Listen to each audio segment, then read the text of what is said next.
Dang, robots are crummy at so many jobs, and they tell lousy jokes to boot.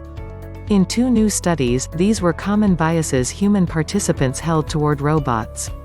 Now, before we start, make sure you hit the subscribe button, and if you already did, do click on the bell button so that you will not miss out any of our new videos. The studies were originally intended to test for gender bias, that is, if people thought a robot believed to be female may be less competent at some jobs than a robot believed to be male and vice versa. The study's titles even included the words gender, stereotypes, and preference, but researchers at the Georgia Institute of Technology discovered no significant sexism against the machines. Ayanna Howard, the principal investigator in both studies, said that did surprise them. There was only a very slight difference in a couple of jobs, but not significant. There was, for example, a small preference for a male robot over a female robot as a package deliverer. Howard is a professor in and the chair of Georgia Tech's School of Interactive Computing. Although robots are not sentient, as people increasingly interface with them, we begin to humanize the machines. Howard studies what goes right as we integrate robots into society and what goes wrong, and much of both has to do with how the humans feel around robots. First, I hate robots. According to Howard, who is also Linda J. and Mark C. Smith Chair and Professor in Bioengineering in Georgia Tech School of Electrical and Computer Engineering, surveillance robots are not socially engaging, but when we see them, we still may act like we would when we see a police officer, maybe not jaywalking and being very conscientious of our behavior. Then there are emotionally engaging robots designed to tap into our feelings and work with our behavior. If you look at these examples, they lead us to treat these robots as if they were fellow intelligent beings. It's a good thing robots don't have feelings, because what study participants lacked in gender bias they more than made up for in judgments against robot competence. That predisposition was so strong that Howard wondered if it may have overridden any potential gender biases against robots. After all, social science studies have shown that gender biases are still prevalent with respect to human jobs, even if implicit. In questionnaires, humanoid robots introduced themselves via video to randomly recruited online survey respondents, who ranged in age from their 20s to their 70s and were mostly college-educated. The humans ranked robots' career competencies compared to human abilities, only trusting the machines to competently perform a handful of simple jobs. Next, pass the scalpel.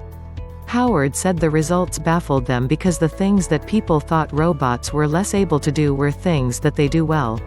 One was the profession of surgeon. There are Da Vinci robots that are pervasive in surgical suites, but respondents didn't think robots were competent enough. Security guard, people didn't think robots were competent at that, and there are companies that specialize in great robot security. Cumulatively, the 200 participants across the 2 studies thought robots would also fail as nannies, therapists, nurses, firefighters, and totally bomb as comedians. But they felt confident bots would make fantastic package deliverers and receptionists, pretty good servers, and solid tour guides. The researchers could not say where the competence biases originate. Howard could only speculate that some of the bad rap may have come from media stories of robots doing things like falling into swimming pools or injuring people. Next, it's a boy. Despite the lack of gender bias, participants readily assigned genders to the humanoid robots. For example, people accepted gender prompts by robots introducing themselves in videos. If a robot said, "Hi, my name is James," in a male-sounding voice, people mostly identified the robot as male. If it said, "Hi, my name is Mary," in a female voice, people mostly said it was female.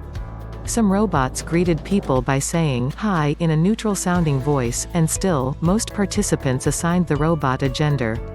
The most common choice was male, followed by neutral, then by female. For Howard, this was an important takeaway from the study for robot developers. Howard said developers should not force gender on robots. People are going to gender according to their own experiences. Give the user that right. Don't reinforce gender stereotypes. Next, social is good. Some in Howard's field advocate for not building robots in humanoid form at all in order to discourage gendering and other humanization, but Howard does not take it that far. According to Howard, who also defended robots' comedic talent, provided they are programmed for that, robots can be good for social interaction. They could be very helpful in elder care facilities to keep people company. They might also make better nannies than letting the TV babysit the kids. If you ever go to an amusement park, there are animatronics that tell really good jokes.